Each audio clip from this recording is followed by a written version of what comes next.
좋은 날입니다. 7월 31일 GT 묵상에 함께하신 여러분 환영하고 축복합니다.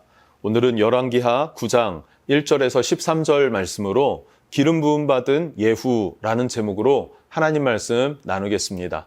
본문 말씀 함께 읽어봅니다. 제9장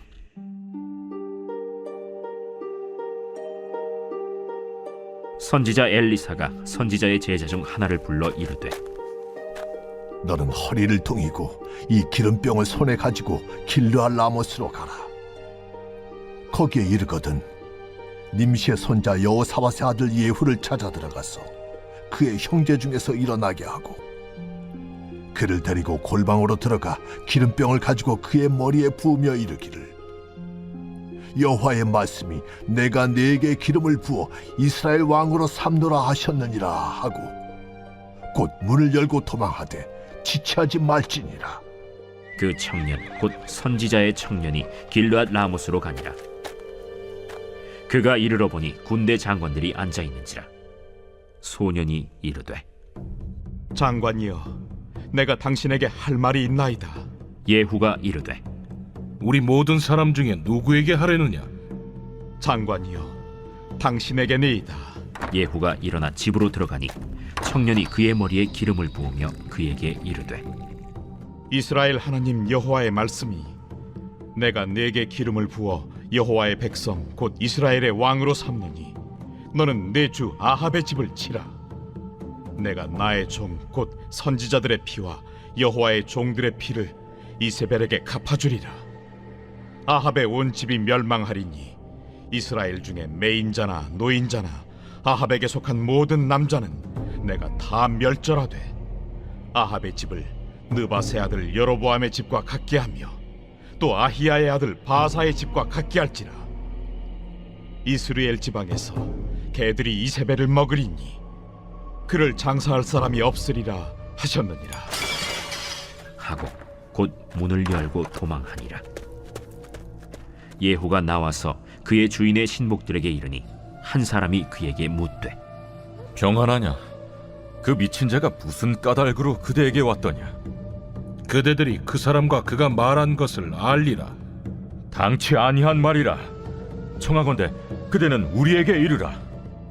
그가 이리이리 내게 말하여 이르기를 여호와의 말씀이 내가 네게 기름을 부어 이스라엘 왕으로 삼는다 하셨다 하더라. 무리가 각각 자기의 옷을 급히 가져다가 섬돌 위 곧 예후의 밑에 깔고 나팔을 불며 이르되 예후는 왕이라. 오늘 말씀의 배경은 이렇습니다. 북이스라엘과 아람이 전쟁을 하는 중에 있었는데요. 북이스라엘의 왕 요람이 부상을 당했습니다. 어떤 부상인지는 모르겠지만 그 부상을 치료하기 위해서 이스르엘이라고 하는 지역으로 후퇴하였고 그리고 그곳에서 치료를 받습니다. 그리고 전장엔 누가 남아 있습니까? 장수들만 남아서 그 모든 전쟁을 감당하고 있었다라는 거죠.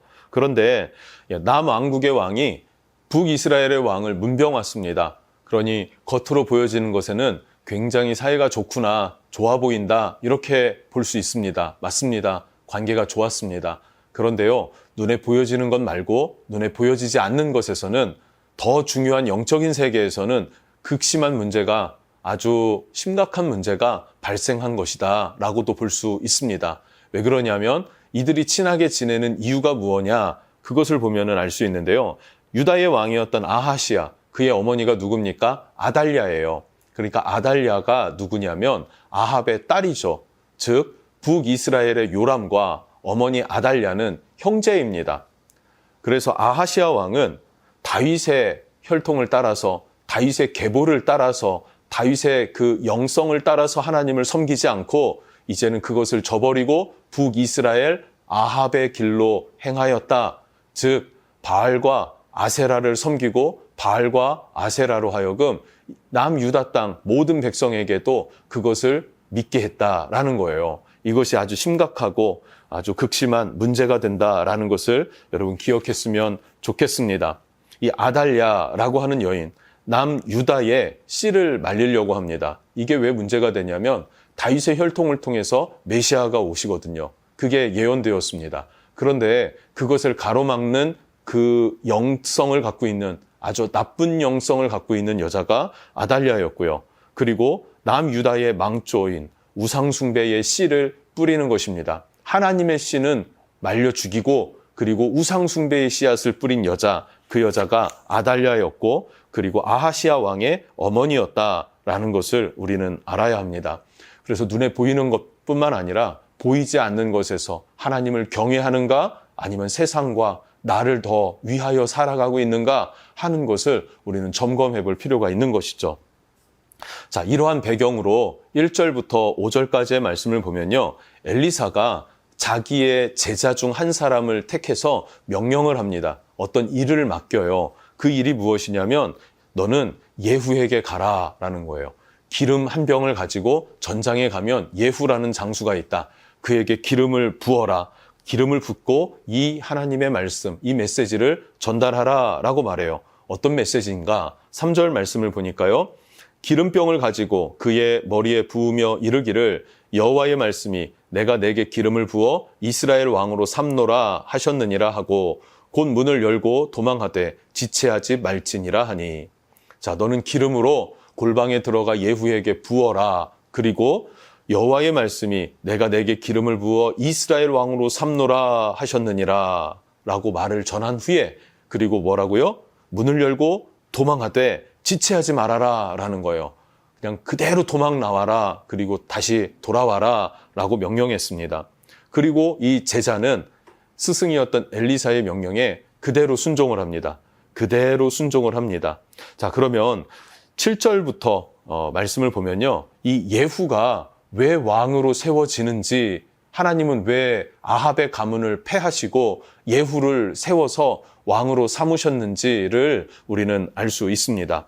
그 이유와 또 사명이 무엇인가? 7절과 8절 말씀인데요. 7절입니다. 너는 내 주 아합의 집을 치라. 내가 나의 종 곧 선지자들의 피와 여호와의 종들의 피를 이세벨에게 갚아주리라. 왜 아합의 집을 멸하려고 하십니까? 그것은 선지자들의 피를 흘렸기 때문에 라는 거예요. 이유 없이 하나님의 선지자들을 죽였습니다. 또 무엇입니까? 여호와의 종들의 피를 이세벨에게 갚아주리라. 여호와의 종들의 피, 하나님을 경외하는 사람들이 있었죠. 그 경외하는 사람들도 죽였습니다. 그 피를 갚아주겠다, 심판하겠다라는 거예요.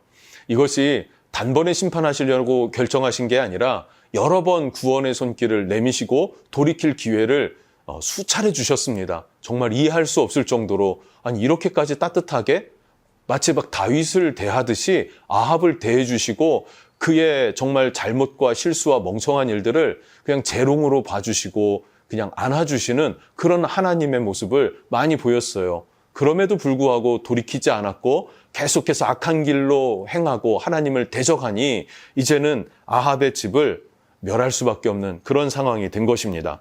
자, 그리고 8절입니다. 아합의 온 집이 멸망하리니 이스라엘 중에 매인자나 노인자나 아합에게 모든 속한 남자는 내가 다 멸절하되. 그래서 아합의 집에 속한 모든 남자들을 다 죽여라. 그 집안의 씨를 말려라 라고 예후에게 네가 왕이 되고 이 일을 행하라고 사명을 부여했다는 것입니다. 그리고 9절과 10절에 이어서 보면요. 이것이 하나님의 예언의 말씀이라는 사실과 예후가 감당해야 할 사명이라는 것을 알게 됩니다. 그리고 이제 11절에 다른 장수들이 물어요. 아니 어떤 한 사환이 왔는데 무슨 일이 있었는가? 라고 질문하죠. 그러니까 이 예후가 그래요. 당신들 알지 않느냐? 라고 묻습니다. 아마 밖에 있는 다른 장수들이 장난한 것으로 여겼던 것 같습니다. 그런데 다른 사람들이 뭐라 그래요? 동료들이 무슨 말이냐? 우리는 무슨 말인지 이해하지 못하겠다라고 하니까 예후가 이제 장난이 아니었구나. 이게 정말로 하나님이 나를 기름 부어 세우시는 거구나 라는 것을 이해한 것입니다. 그리고 12절에 그 기름 부음 받은 사건을 그대로 자기 동료 장군들에게 나눕니다. 그러자 13절에 무리가 각각 자기의 옷을 급히 가져다가 섬돌 위 곧 예후의 밑에 깔고 나팔을 불며 이르되 예후는 왕이라 하니라. 그렇게 하나님의 예언의 말씀이 또 기름 부음이 예후에게 부어지니까 그 상황과 그 사실을 들은 많은 장수들이 예후를 따르더라. 예후를 왕으로 대접하였더라라고 말하고 있습니다. 이게 오늘 내용이에요. 그렇게 기름 부음 받았다는 사실이죠. 우리가 집중해 볼 것, 우리가 한번 돌아보면서 묵상해 봐야 될 부분이 있는데 그것은 7절입니다. 7절 말씀을 보면요. 선지자들을 죽이고 믿음의 사람을 죽였다라 그래요. 대표적인 믿음의 사람이 누굽니까? 나봇의 포도원이죠. 나봇은 하나님이 유업으로 주신 그 땅을 귀하게 여겼습니다. 그래서 아무리 비싼 값을 준다 해도 팔지 않았어요. 그것은 욕심을 부리려는 거 아니면 다른 술수를 꾀한 것, 그것이 전혀 아니라 하나님을 경외하는 마음, 하나님이 주신 것을 귀하게 여길 줄 아는 마음이 나봇에게 있었습니다. 그런데 나봇을 어떻게 합니까? 누명을 씌우고 죽이고 그 땅을 갈취했어요. 그리고 기뻐했었습니다. 그것이 바로 아합과 이세벨의 죄였다라는 것이죠. 여러분, 그런데 이것이요, 역대하 36장 16절 말씀을 보면요, 남유다도 이러한 죄로 결국에는 멸망하게 됩니다. 뿐만 아니라 마태복음 23장 37절 38절 말씀을 보면 신약에도 예루살렘이 멸망한 이유가 바로 이 이유 때문이에요. 마태복음 23장을 읽어보면요, 예루살렘아 예루살렘아 선지자들을 죽이고 내게 파송된 자들을 돌로 치는 자여, 암탉이 그 새끼를 날개 아래 모음같이 내가 내 자녀를 모으려 한 일이 몇 번이더냐. 그러나 너희가 원하지 아니하였도다. 보라, 너희 집이 황폐하여 버려진 바 되리라. 아멘. 유다의 멸망도 그렇고요, 예루살렘의 멸망도 그렇고요, 지금 북이스라엘의 멸망과 똑같은 전철을 밟아갔다라는 것을 성경은 말해주고 있습니다. 이 말은 지금 우리가 사는 이 시대에도, 우리가 하나님을 믿고 따르는 이때에도 하나님의 말씀에서 벗어나서, 그리고 악한 길에 들어서서 하나님을 믿고 하나님의 일을 감당하는 자들을 대적할 때 우리의 삶에도 동일한 심판이 임할 수도 있다는 경고일 수도 있을 것입니다. 우리 한번 돌아보면서 묵상하면서 나라를 위해서, 우리 속한 교회를 위해서 기도할 수 있었으면 좋겠습니다. 기도하겠습니다. 하나님, 하나님께서는 아합의 집을 멸하시고 예후를 기름 부어 세우십니다. 하나님, 하나님께서 아합을 멸하실 때에는 이유 없이, 그리고 무언가 한 가지를 잘못하고 그것이 하나님 앞에 범죄하게 되어져서 즉각적인 심판이 임한 것이 아니라 하나님은 지속적으로 은혜를 베푸시고 기회를 주셨지만 그 기회를 잡지 않고 하나님 앞에 겸손하지 못하고 계속해서 하나님을 대적하여 나아가는 그의 집안을 하나님께서 멸하실 수밖에 없으신 것, 그것이 유다도 예루살렘도 마찬가지였다는 것을 우리는 보게 하시고 또 기억하면서 돌이킬 줄 아는 마음이 우리 안에 있도록, 선한 주님의 마음이 우리 심령에 심겨질 수 있도록 은혜 베풀어 주시옵소서. 예수님의 이름으로 기도합니다. 아멘.